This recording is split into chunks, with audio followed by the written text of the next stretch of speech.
edition of our weekly webinar series, sponsored by the Committee on the Present Danger China, where we examine the nature of the war the Chinese Communist Party has long been waging against the United States of America, the ways in which it has been waging it, and the remarkable success it has enjoyed in doing so, pretty much with impunity, for years, unbeknownst to the vast majority of Americans.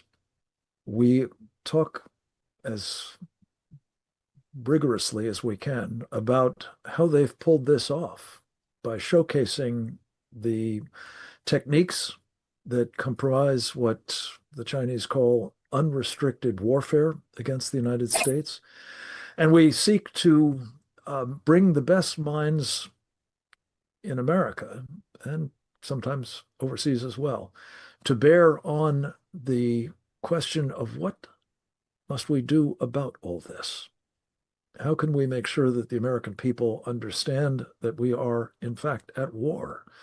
Not because we've chosen to be, but because our enemy has really, from the inception of the Chinese Communist Party, regarded war against the United States and ultimately our defeat as a central purpose of the party. What we should do about it is the topic of today's program. And I'm very pleased to say we have an extraordinarily formidable group of contributors to help us examine this proposition. If the Chinese Communist Party is now in trouble for a variety of reasons, should we be bailing it out? Should we be propping it up in the interest of avoiding the, well, disorder, perhaps chaos, possibly even greater threats, though that may be hard to imagine if you properly understand what the Chinese Communist Party is up to. As a result of it coming apart, it losing power, it being overthrown by the Chinese people. On the other hand, what are the upsides? If we take specific actions of various kinds, which we will enumerate in the course of this hour, that might contribute to the Chinese people at last liberating themselves from truly the most monstrous regime in human history, if only measured by the number of its own people it has murdered. By some estimates, 100 million. Others say, no, 500 million more have been murdered in the womb. Whatever the number is, the toll that has been taken on the people of China is unsurpassed and clearly intolerable. They have ample reason to want to get rid of this regime, as do we. And we will examine ways in which we might make common cause to that end. I'm going to welcome for the first time, I think, to these webinars. If not, it's been a long time since we've had Dr. Stephen Young with us.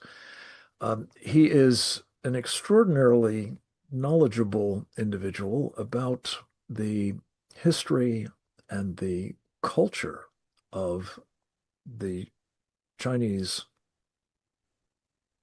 well, civilization, going back far beyond the Chinese Communist Party's rise to power. Steve Young has written extensively on this and related subjects, notably in a book in which he talks about human rights in China and Vietnam, and also a book about the betrayal of America by Henry Kissinger, in league with, among others, the Chinese communists.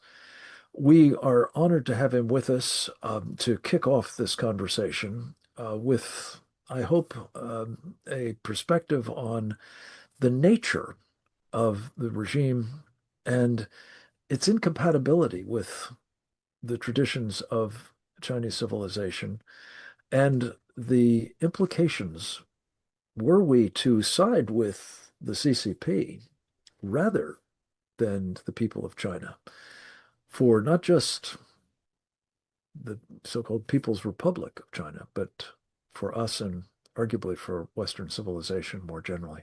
Stephen Young, welcome. It's so good to have you with us again. Thank you, Frank. Thank you, Frank. Thank you for inviting me. What I'd like to do, because you've raised, when you talk about Chinese civilization, we're talking 2,000 plus years. We're talking different intellectual, moral traditions, different religions, different Chinese ideas about law, about justice, about rights. But what I'd like Stephen, to could do... I just interrupt you? Could you just lower your headroom a little bit? We want to make sure we're not cutting you off on the bottom side. That's great. Yes, please. Okay, great. Thank you. What I'd like to start with are two documents, recent documents, which I think are very revelatory of tensions within the Chinese Communist Party, which could be exploited by the United States in order to encourage some Chinese in the party, but more likely outside the party, to change direction. What has disappointed me is that so many people in our national security elite or China scholars and things like this have overlooked these things. Now, one reason is that they're hard to find. The first one is an essay by a former premier of China, Wen Jiabao, a senior man in the Chinese Communist Party, written in April 2021, 4 years ago, responding indirectly in a classical Chinese Mandarin Neo-Confucian manner to Xi Jinping and his vision of both China and the Chinese Communist Party.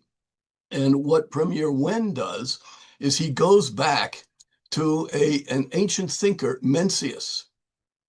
And that in itself is significant. His essay is about his mother. It's a filial remembrance of his mother.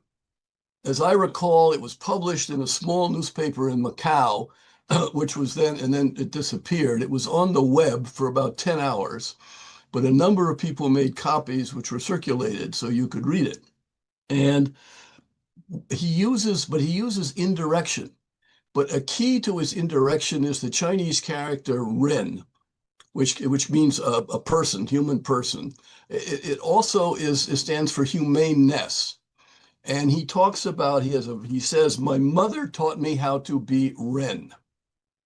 Interesting, he's not talking about his father. Traditional Chinese authority structures are patriarchal. He's talking about his mother, who taught him how to be a human person. Now, if you're educated in Chinese philosophy and history, you should immediately think about the opening paragraph of the book of Mencius, where Mencius says, the only things I have to teach are Ren-yi, humaneness and righteousness. And he is staking a claim that the Chinese people, the Chinese culture, should focus on humaneness and righteousness, not on power, not on authority, not on hierarchy, not on war, not on conquest. And at the end of his filial remembrance of his mother, Premier Wen writes, the China in my mind should be a country full of fairness and justice, where there is always respect for the human heart, humanity, and the essence of human beings, and where there is an air of youth, freedom, and struggle. I have cried out and fought for this. This is the truth that life has taught me and that my mother has given me. This to me offers we Americans opportunities to engage with the Chinese people over and above, behind the back of the government and the Communist Party by saying, we Americans, we applaud this. We believe in this. We want to work with a China which is humane and righteous. And there would be, I would guess, millions of Chinese, particularly many intellectuals, of whom they're my friends now, but their mouths are closed because of surveillance. But this is what they believe. The Chinese Communist Party is, to this extent, out of sync with one of the main moral traditions of the Chinese people. There's another tradition we can talk about later on with our colleagues.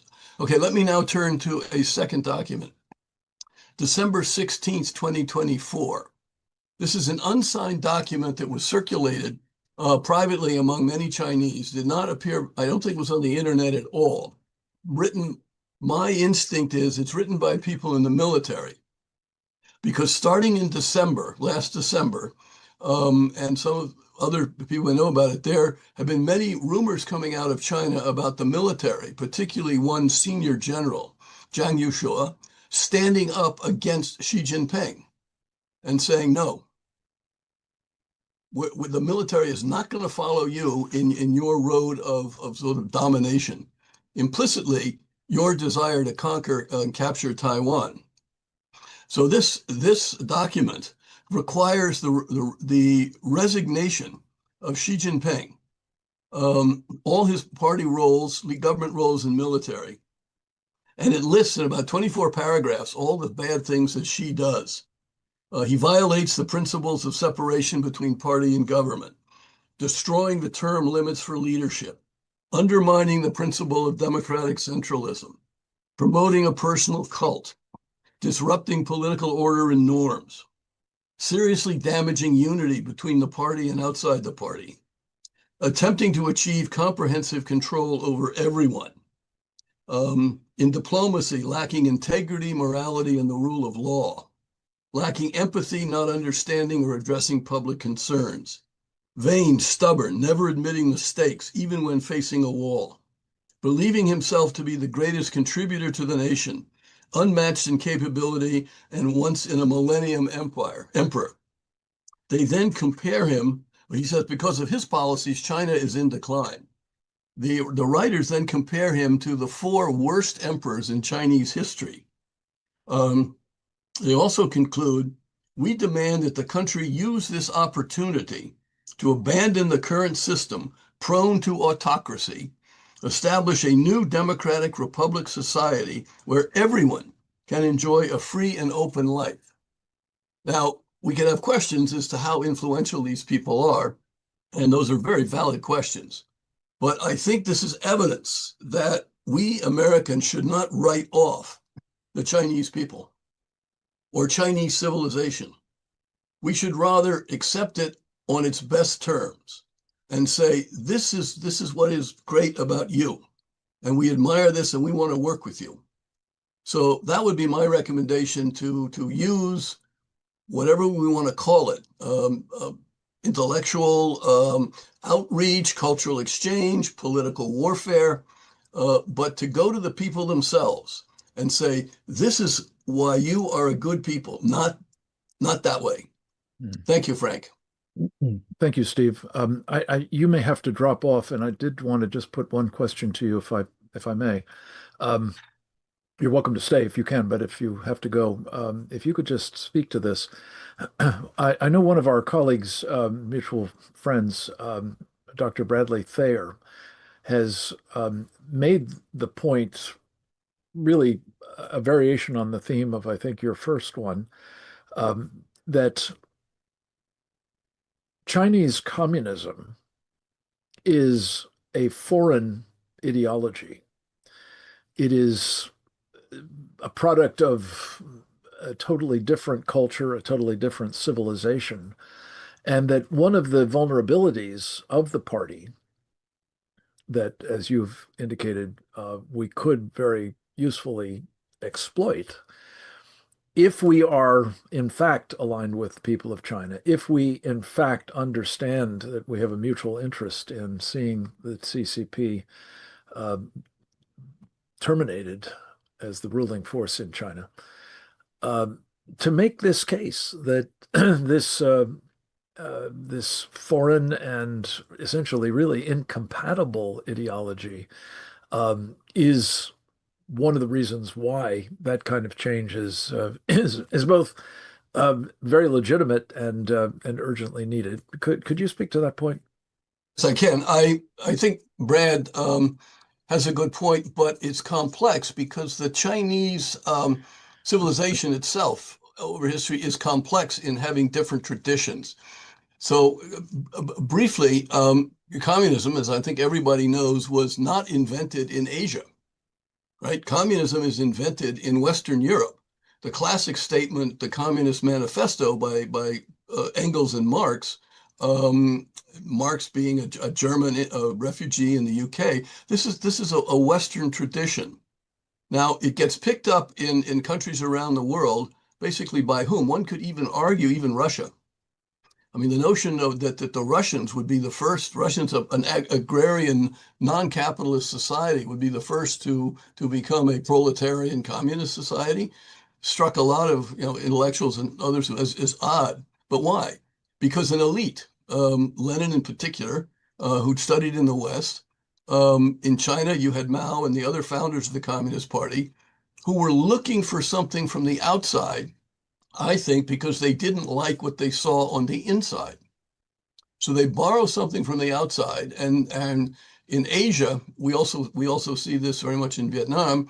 The Communist Party founders can say this notion of organizing based on class will give us a better, brighter future. And the West is more advanced than we are. They've invented the Industrial Revolution. They have railroads, they have telegraph, et cetera, et cetera. So we will take this and we will bring it to our country, our society. By the way, the Japanese did the same thing, only they brought in capitalism. All this is happening late 19th, early 20th century. But it does open up a sense of why do we Chinese have to borrow this? Don't we have things in our own past, for example, Mencius, where we can treat people fairly? Mencius, by the way, in his writings, he's a supporter of capitalism, free markets, the right of people to work and produce. They don't have to be told what to do by the government. There is, Frank, but I do need to say, a very strong other Chinese, very Chinese tradition of autocracy, of hierarchy, starting from the emperor and creating a bureaucratic structure under the emperor all the way down to the family. One of the moral propositions that Chinese tradition used was filial piety, that every Chinese as a child, you have to respect your father. That principle of being ordered about, the father then has to respect the family head, the clan head, the district chief, the district chief, the province chief, the bureaucrats in Beijing, the bureaucrats to the emperor has to respect heaven. And that has been a powerful force in China for a long time. The question is, in the 21st century, in our globalized world, can we as non-Chinese respectfully work with intellectually Chinese to say, you don't have to keep that top-down hierarchical autocratic tradition. You have things which can open up the way things got opened up in the West for capitalism, for free thought, for free universities. So I think there is a way of gracefully and with respect pointing out that the Chinese should go back to good core Chinese values and not take things from the outside unless they fit with a good moral Chinese sense of service and humaneness and righteousness. Super. Thank you so much, Steve Young. We really appreciate this important insight into, well, a line that can be utilized to try to affect the change that would be the antithesis to propping up the Chinese Communist Party. We're going to go to a video taped interview that I did on our Securing America program earlier this week. It appears on Real America's Voice. I encourage you to watch the entirety of it. It was with one of our most important members of the Committee on the Present Danger of China, one of our most faithful contributors to these webinars, in fact. That would be Captain James Fennell, United States Navy retired. He was in his last duty station in the Navy, the Chief of Intelligence and Information Operations for the U.S. Pacific Fleet. These days, he is associated with the Geneva Center for Security Policy and is the co-author with the aforementioned Dr. Bradley Thayer of a very important best-selling book entitled Embracing Communist China, America's Greatest Strategic Failure. Let's go to the video with some relevant excerpts from the conversation I had with him about today's topic. Should we prop up the Chinese Communist Party? There's been a lot of reporting over the last 6-8 months in the light of some of the removals of former and current, or now not current, but military PLA, military officers. That has led to a lot of speculation that the Chinese Communist Party and Xi's control of the party is not strong. It's also led to people to suggest that his control and leadership of the PLA is not strong. And from my perspective, I don't concur with those assessments. There doesn't seem to be any indicators, substantive indicators, that he is off message. So if you look at his time in office, 13 years, he's on a trajectory that you can measure, and he doesn't seem to be off of it. He doesn't seem to be being detracted from it, whether it's in the military domain or in the political domain, like with his proposal of the Global Governance Initiative now and his 4 major initiatives that he's promoting through the United Nations. Yes, they have some economic problems, and that's an area where we need to continue to look, and where I applaud President Trump and the administration for corralling the Chinese Communist Party and putting pressure on them. I would like to see a lot more, which gets to kind of the point that you were discussing in your opening, which is there a threat, or is there a risk if we apply too much pressure, both economically or militarily, that we could either, 1, strengthen Xi's grip on power, or 2, that he could lose it all and then we could face something much, much worse. And my assessment is that we're in an existential fight with an ideology called communism, as practiced by the Chinese Communist Party. It's different than the communism practiced by the Soviet Union on the edges, but its core objective is to destroy the United States of America and everything that we stand for in our Declaration and our Constitution and what we've stood for 250 years. So I think the risk of not taking action is greater than the risk of taking action. So I'm glad to see the president go before the United Nations like he did this week and tell the people of the world, hey, you want to buy windmills and you want to buy solar panels, but you're buying them from China. Is that really a good idea? And clearly he was suggesting that it wasn't a good idea. Clearly he doesn't agree with China's views on a lot of things and the trade imbalances that they've been doing with us. And it seems clear from his statements about wanting to strengthen and rebuild our military that he's concerned about the PLA and their growth. So I would say that it gets down to a method. So I don't question the administration's intentions or their view of China. It's a question of methods. And while I'm not the president, I would, it's up to him to make these final decisions. And we're getting these releases about restrainers and deflators and other kinds of actors, both that are inside or around the edges of the administration. And I would say, 2 things. We need to be cautionary about taking everything that's said about the upcoming national defense strategy is selling out. I want to see that, because I don't hear that from people that are inside the system still. I hear the exact opposite.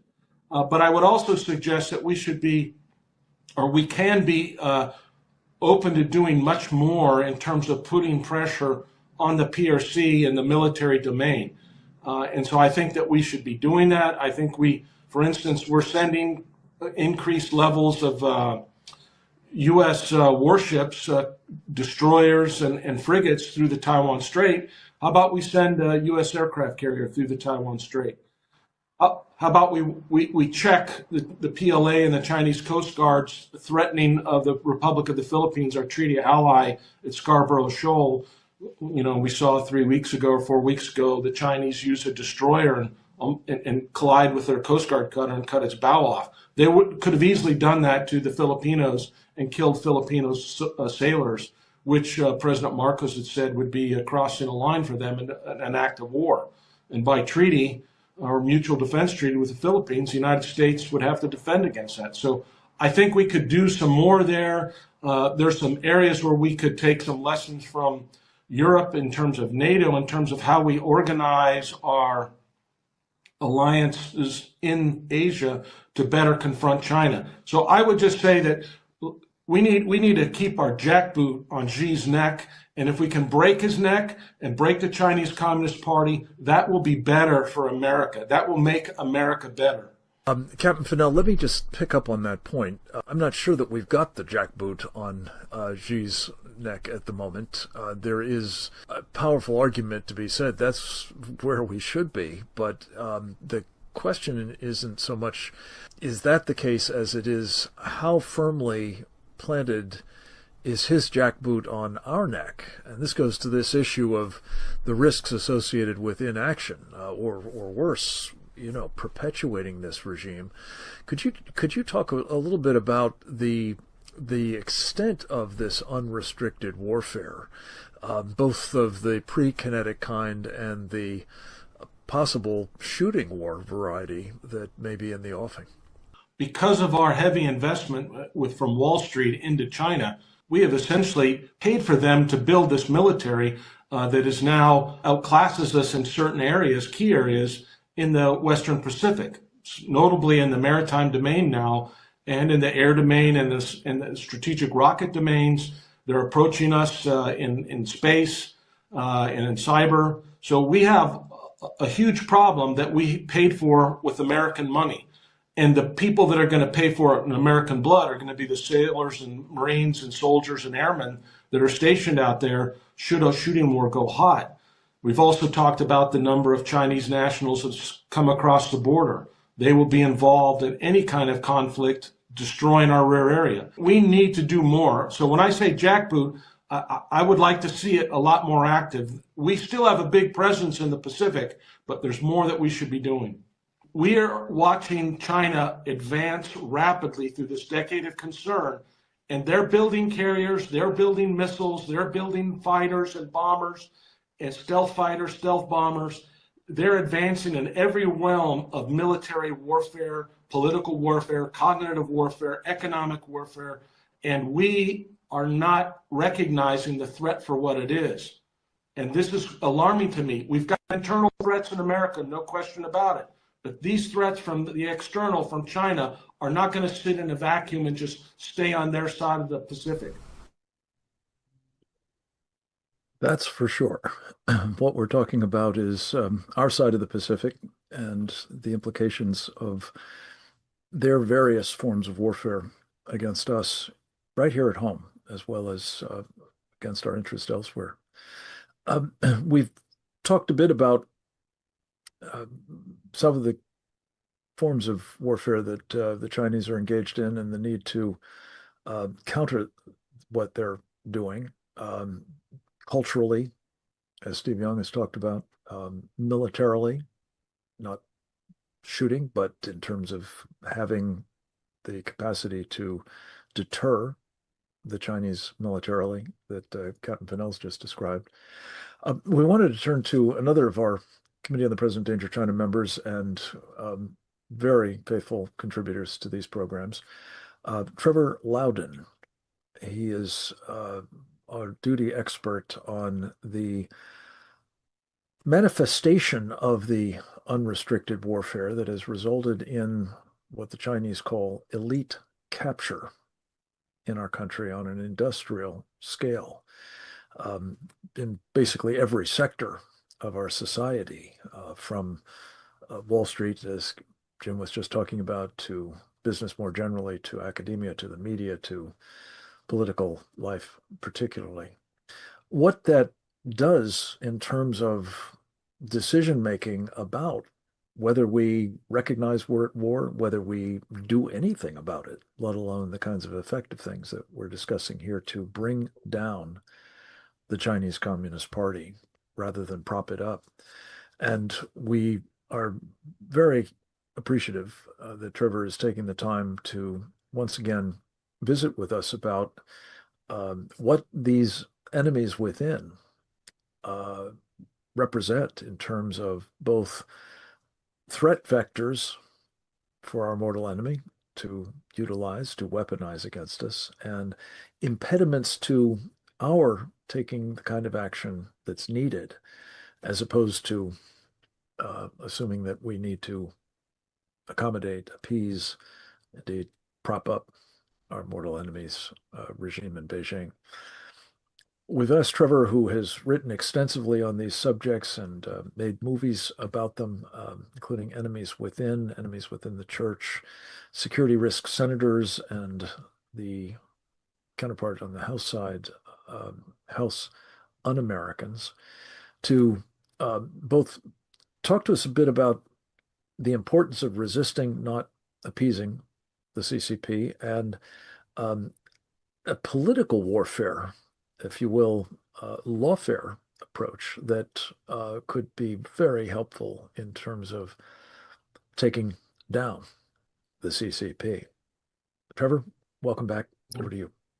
Well, thanks very much, Frank. Well, first of all, I'd like to address a major misunderstanding that has guided much of America's foreign and economic policy regarding China for decades.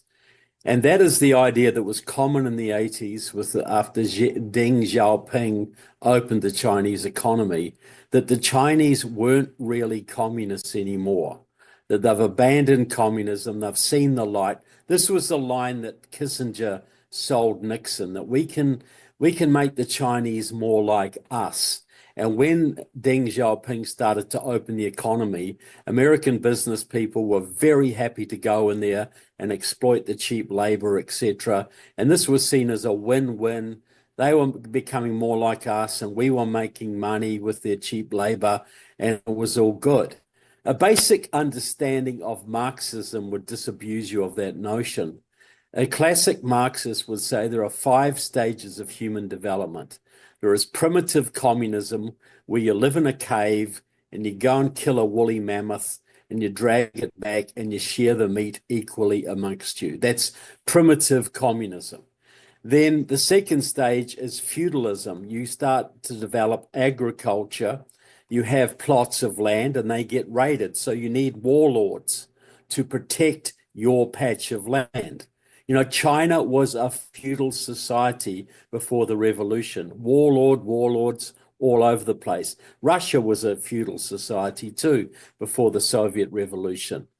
The third stage is the growth of capitalism, where people start to, banks start up, you start to get intellectual property, machinery, capital development. And that's the stage that booms the economy, that absolutely produces all the wealth. Every good Marxist acknowledges that capitalism is necessary to build the economy before going on to socialism. And the fourth stage, but see, capitalism, the Marxists will say, breeds inequality. And so therefore, to correct that, you must have a strong government, a socialist government that redistributes wealth, and then that government will wither away to form your advanced communist society. That is basic Marxism. So when Deng Xiaoping opened the Chinese economy, that wasn't a capitalist thing. That was a return to Marxism, because they all acknowledged, as does Vietnam, which is doing exactly the same thing, that Mao made a huge mistake in trying to go directly from feudalism to socialism. He missed out the capitalist stage. They didn't have much wealth and everything imploded. Big mistake. So they had to go back to the capitalist stage, and we were happy to finance that. Now they have built their economy so big that they can challenge us.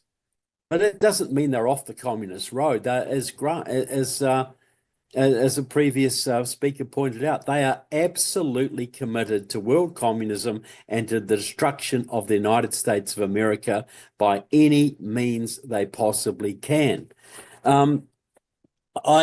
But this is something that hasn't most US policy makers don't understand. I'm not sure President Trump understands this.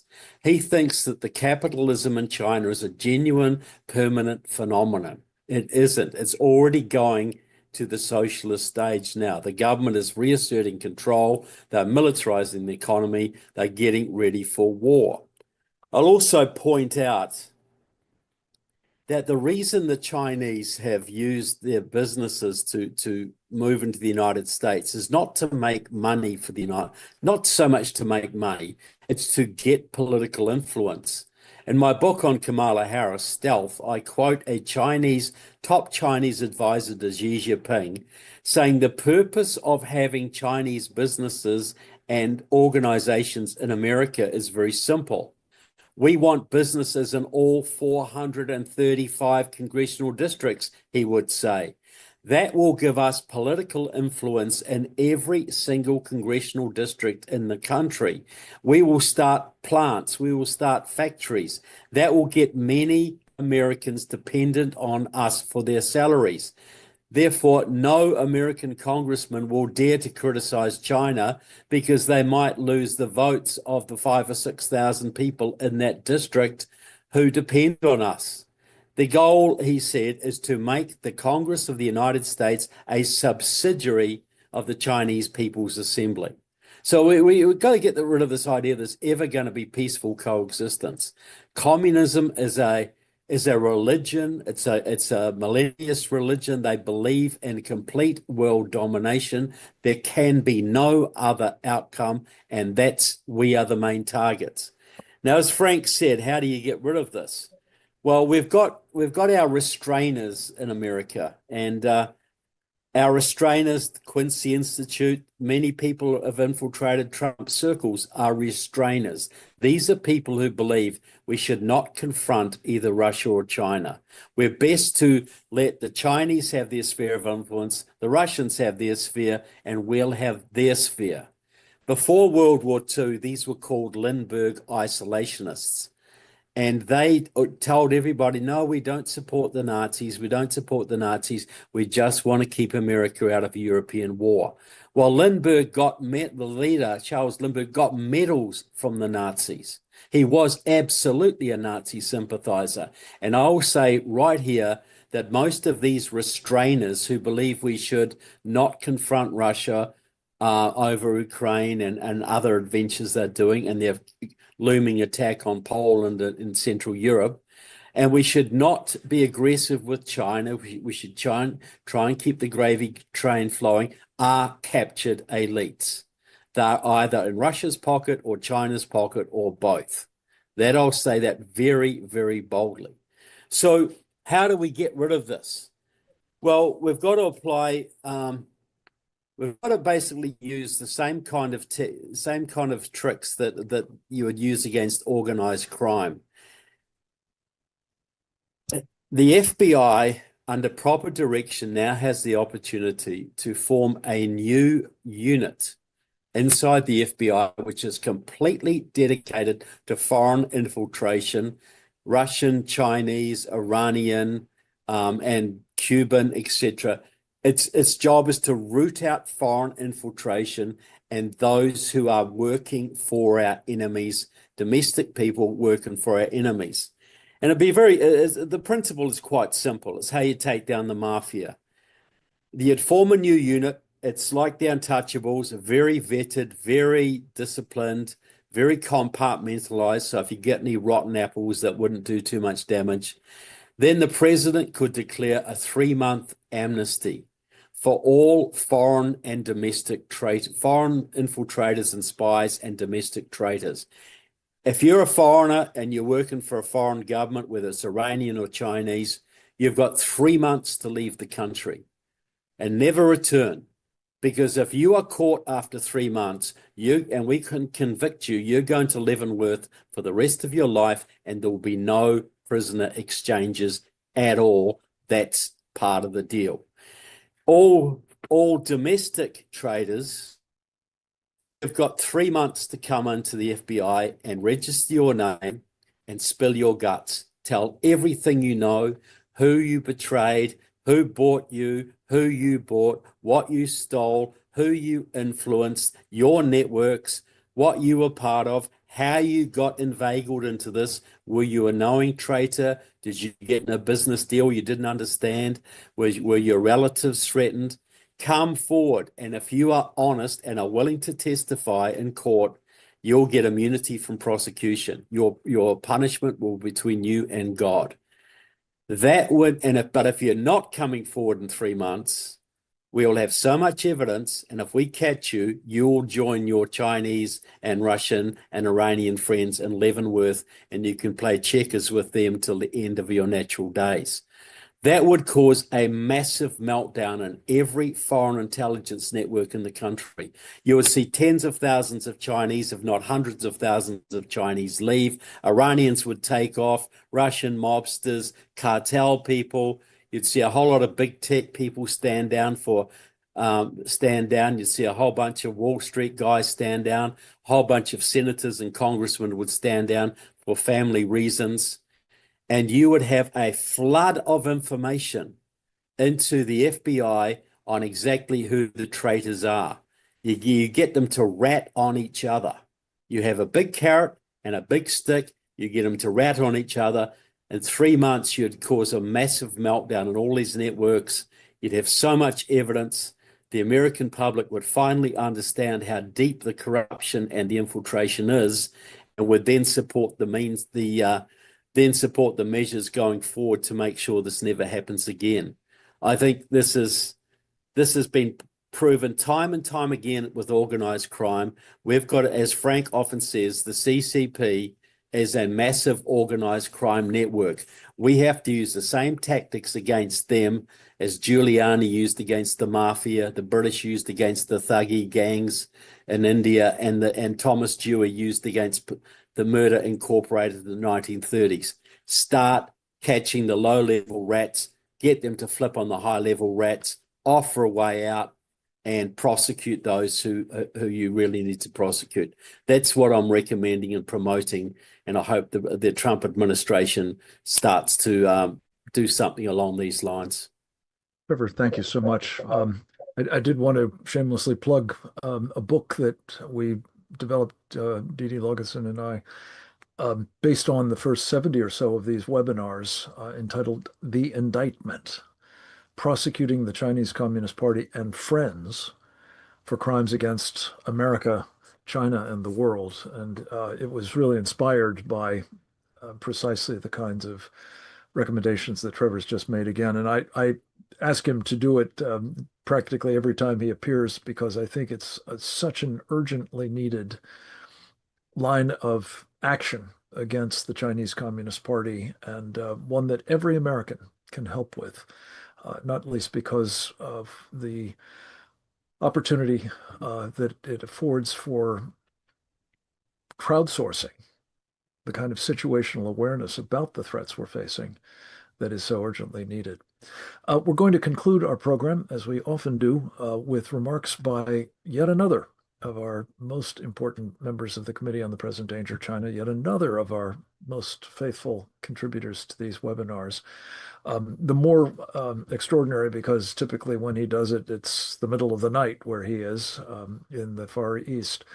His name is Colonel Grant Newsom, United States Marine Corps retired, a man of considerable accomplishment in uniform, and also having retired from the service as a Foreign Service officer in our Tokyo embassy. He has been an entrepreneur and businessman in East Asia for some time. He writes brilliantly on these topics in a number of outlets, and also in a best-selling book of his own entitled When China Attacks, A Warning to America. We look to our friend Grant Newsom, as always, to synthesize the most important points that have been made in the course of this program, but of course also to speak from his own experience about the necessity of taking down, not propping up, the Chinese Communist Party. Colonel Newsom, welcome aboard, sir. Over to you.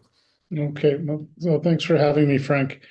I've been hearing for years the line from civilian officials, academics, military officers, we can't do anything to destabilize the People's Republic of China. And the question you ask is, well, why? And the best they can come up with is, well, they've got nuclear weapons, and who knows what would happen if you had chaos in China. Well, one thing, you've got chaos in China already, but I would also point out that Pakistan has nuclear weapons, and that's chaos personified. The North Koreans have them as well.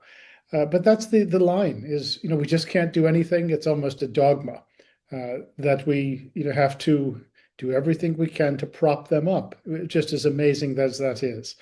And keep in mind that I can't think of a single case in history when one nation has actually done as much to build up an enemy that says that it wants to destroy them.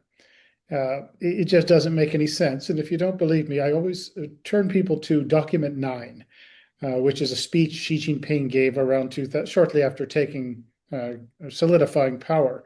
And in it, he basically says, either our system's going to survive or the American system is going to survive, and it's going to be ours. And they're very clear about it. They're just telegraphing their punches. So they want to destroy us. And we've done our best for the last 45, 50 years to actually ensure that they have a stable platform from which to operate. And there's a certain condescension, of course, to all of that. This idea that, well, the Chinese could never be our equals. They'll never, we'll always be ahead of them.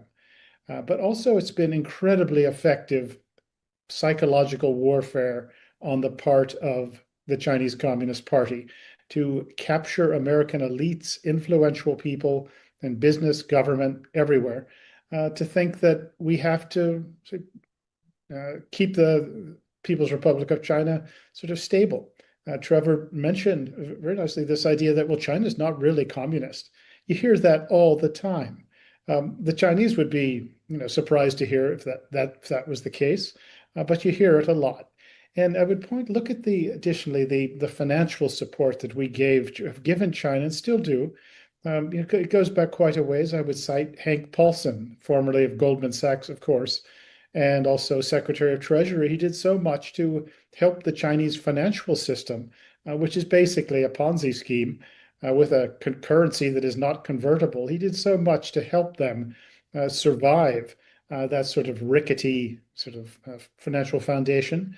That was maybe 20 years ago. But now you have JP Morgan, Bank of America, helping a Chinese battery company, CATL, that has direct ties to the Chinese military, helping them raise money. And this has just happened the other day. So that hasn't really stopped. Militarily, unfortunately, even back in Ronald Reagan's era, we were giving the Chinese advanced torpedo technology, or teaching them how to manufacture artillery shells well. And just about every administration since then, until the Trump administration came along, has done something to militarily bolster the Chinese Communist Party. It seems that engagement is the order of the day when it comes to the military. I would cite another example of this is around 2008 or so. The then commander of U.S. Indo-PACOM, Admiral Keating, was asked, well, what do you think about the Chinese having aircraft carriers? And he said, I don't see any problem with it, and I would be glad to help them as much as I can. Fast forward a few years to 2013 or so, and I asked a senior general at PACOM again, I said, why are you appeasing China? And he didn't challenge me on the idea of appeasing. He said, well, what else are we supposed to do? Go to war with them? Well, I could think of a lot of things in between appeasement and thermonuclear war, but that was the idea, that we could not do anything that would upset the Chinese.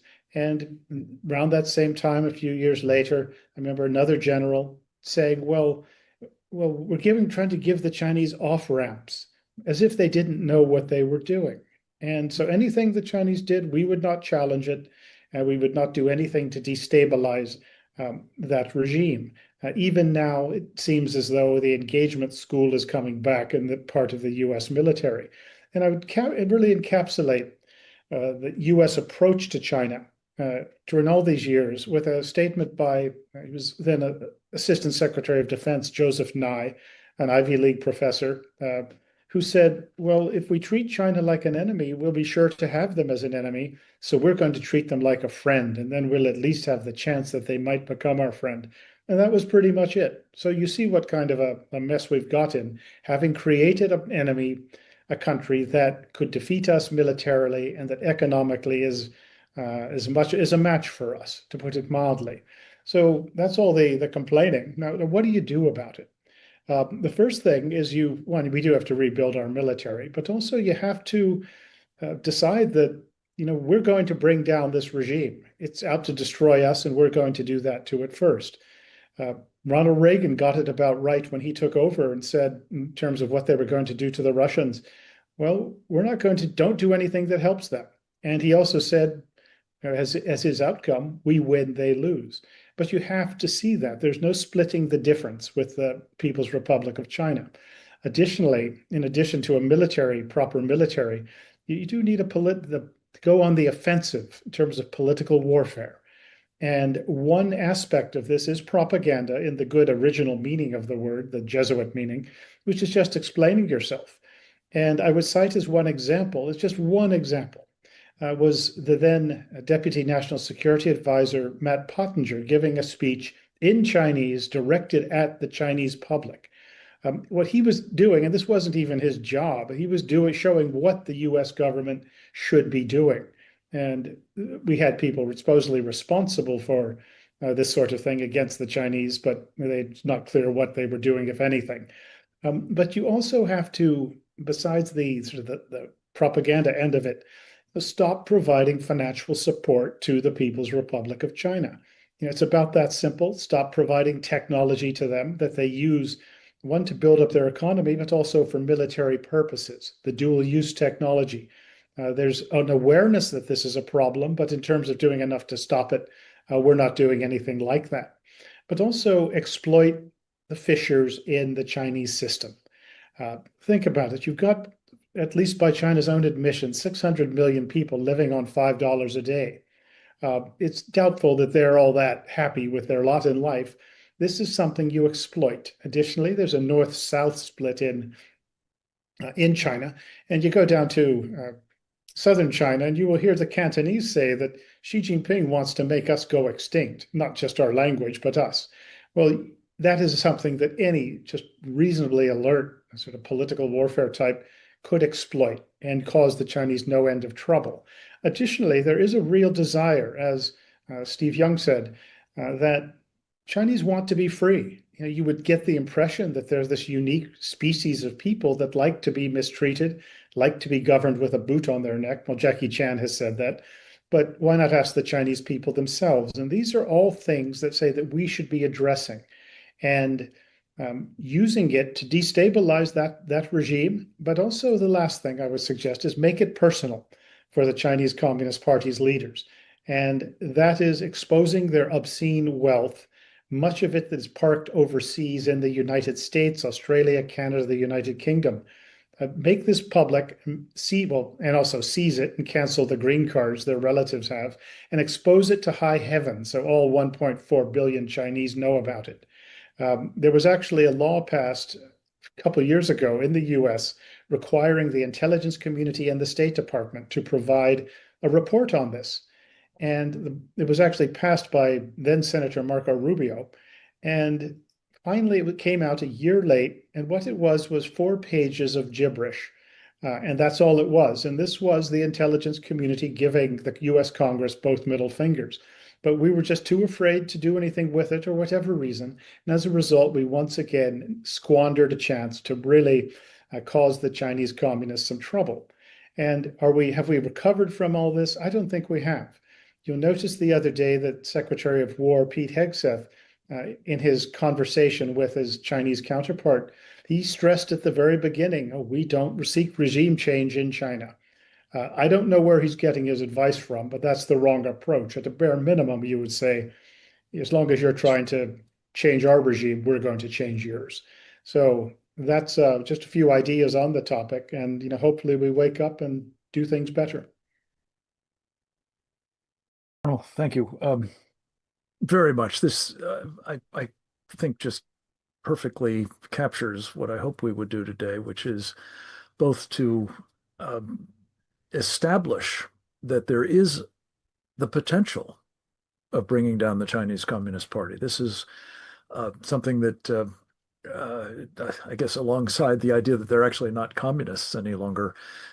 Yeah, the restrainers are, it's a growing group inside the foreign policy establishment. It's coming out of the Quincy Institute and many other similar organizations, and their basic belief is that the United States should no longer should certainly not challenge Russia or China or even Iran, that we're far better off just being fairly isolationist, allowing the Iran to control the Middle East, allowing Russia to dominate Europe, Eastern and Western Europe, and China to dominate the Asia Pacific region, and therefore that will bring us into an era of peace and harmony.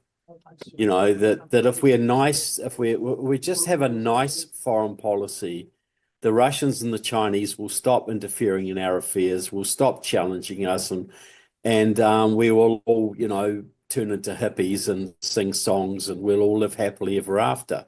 The restrainer movement is heavily tied to organizations like NIAC, which is the National Iranian Action Committee, a wing of the mullahs.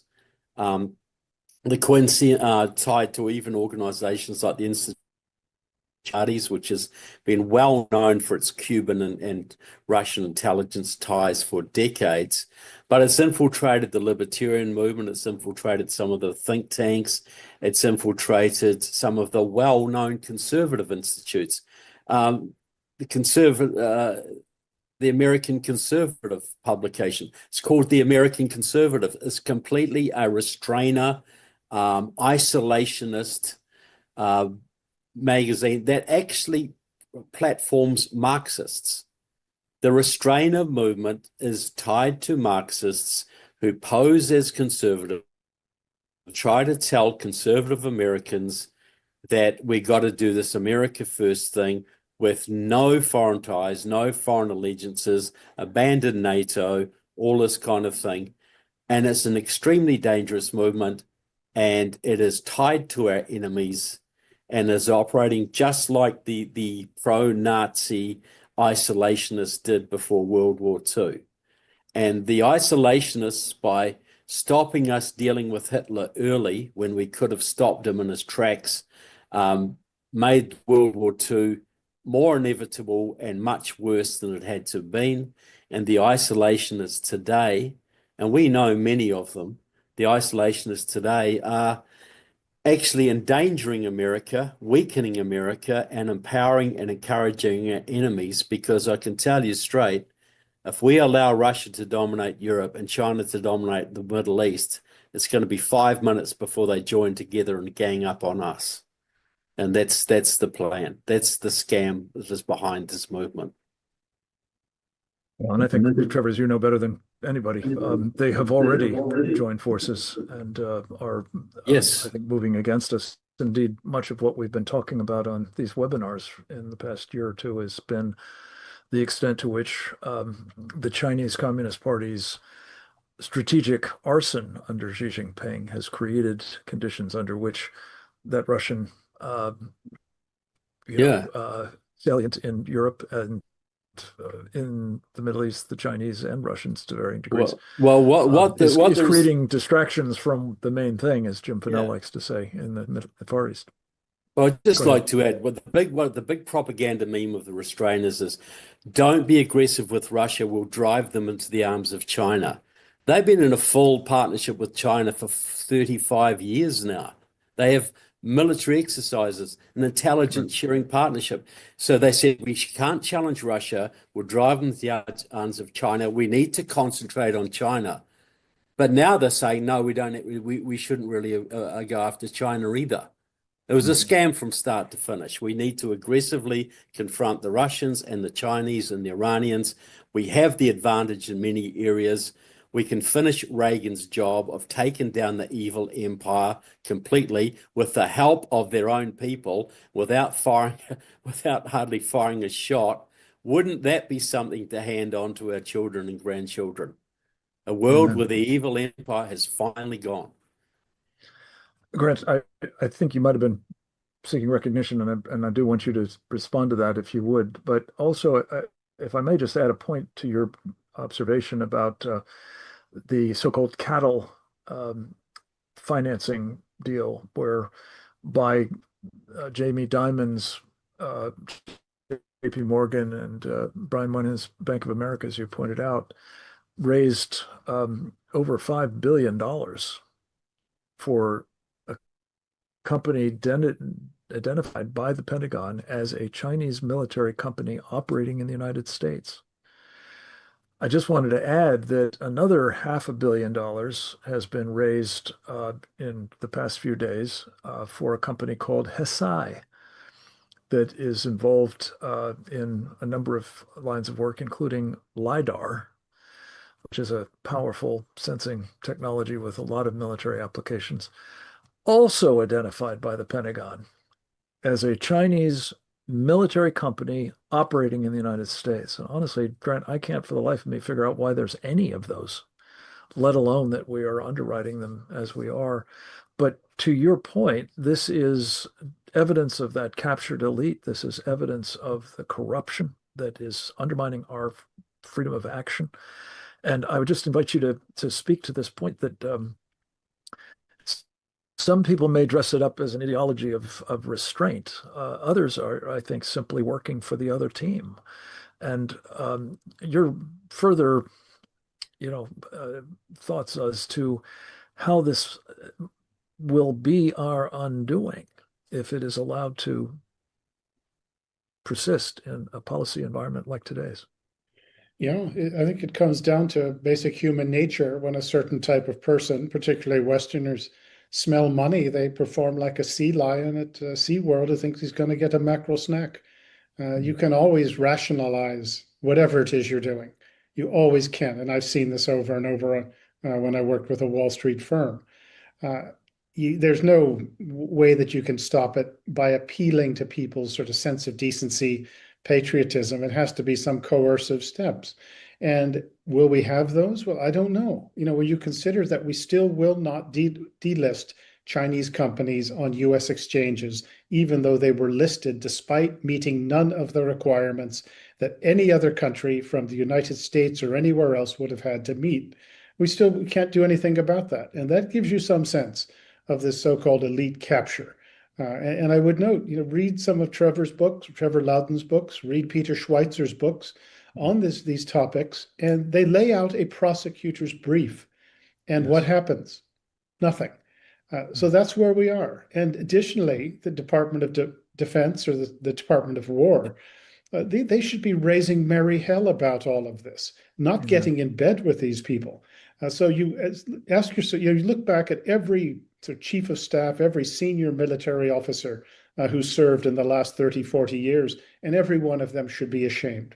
Not one of them has ever spoken up about this, but it continues. And exactly how it's going to end, I don't know. There's a sense, well, we can keep it up until the shooting starts and we can no longer cash our checks. Well, we've usually had the chance to recover in the past. I don't know that we would now. So it is pretty easy to be depressed about that. And even good people on Capitol Hill who are trying to do something about this, they find themselves stymied. But if this isn't addressed, don't be surprised that when the shooting starts, that we're on the short end, and that we cannot recover. And that's assuming we're even able to fight back. One thing I'd like to throw in that goes back to the earlier question about the restrainers, the isolationists. This was a couple of years ago, and I was in a small group meeting, and I won't say more than that. But it was with somebody who was advising the U.S. military and was in line, I was told, for maybe in a position in an administration that was going to come. And the person said that we should not defend Taiwan because the Chinese military is so strong that where they would defeat us and the humiliation would ruin our global reputation. Therefore, don't defend Taiwan. And you hear variations of that. It is just absolutely defeatist. And in this particular case, the Chinese, I know, were playing on this person's vanity rather successfully in some of the access that they offered to this person. But that's where we are. It's troubling, to say the least, and I don't have to say more than that. Well, Grant, I just would make, I guess, the obvious point, though. If you actually abandon your ally, That's not going to be so good for your reputation either, I don't think. Well, you know, this Indeed, is what it will have established that you are irrelevant to yeah. the future of the region, at very least, and possibly worldwide. Could I just also mention, and perhaps if you care to respond, but a zenith of clarity in this administration about the nature of the war we're in with China and what we must do about it was not to be found in national security, strategies and the like. I guess there's another one coming, and we'll see what it ultimately says. But rather in something called the America First investment policy. And it was a national security presidential memorandum number 3, I think, issued at the end of February of this year by the then very new Trump administration. And I have to tell you, it read like a paper by the Committee on the Present Danger of China. In fact, I think that probably a fair amount of it was cribbed from those papers that we've done over the years on the specific point that you've made now repeatedly, Grant, and rightly so. We are underwriting our mortal enemy. We are enabling it to have, with our pension funds and mutual funds and other investment vehicles, the kind of military that will defeat us if we're not careful. And I don't mean simply defeat us in terms of what they will do to our carrier battle groups in the Western Pacific, which is try to sink them, but also to us here at home. And the fact is that while the president laid out this brilliant plan, it has not been implemented. As far as I can tell, it's not even been responded to by the various agencies he tasked with doing just that, including the Department of Defense, Department of War, if you will. Nada, zippo, crickets. And in the absence of that, it's business as usual. And I think the business is one that is benefiting the enemy, as we've talked about, and will be our undoing if it is indeed allowed to persist. I just wanted to close this program with a final comment about the fact that the president, if he does not get information like we've shared with you today, and if he is instead essentially hearing mostly from this community of restrainers, who, by the way, and it is a rather stunning fact to share and tell, as I think Trevor mentioned, came in significant numbers, or at least into significant places, from the Quincy Institute and other Koch Foundation-sponsored enterprises.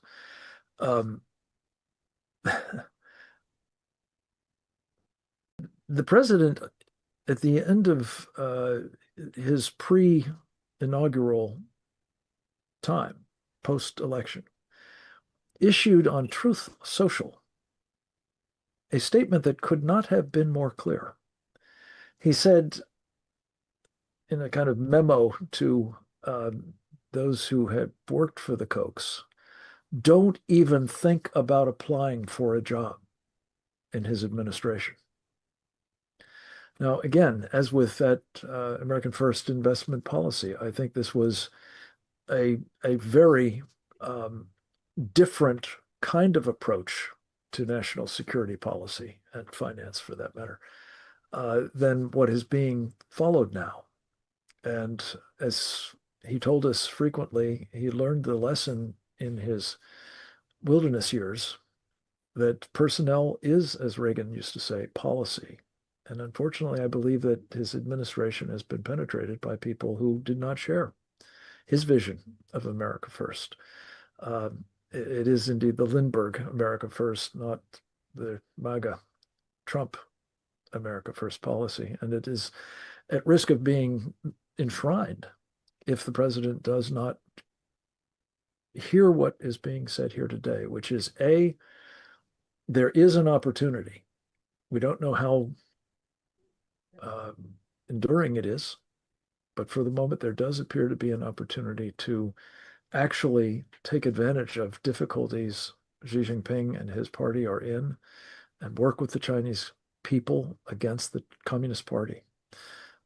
My camera is overheated again. I apologize. I'm just going to conclude by saying we have the opportunity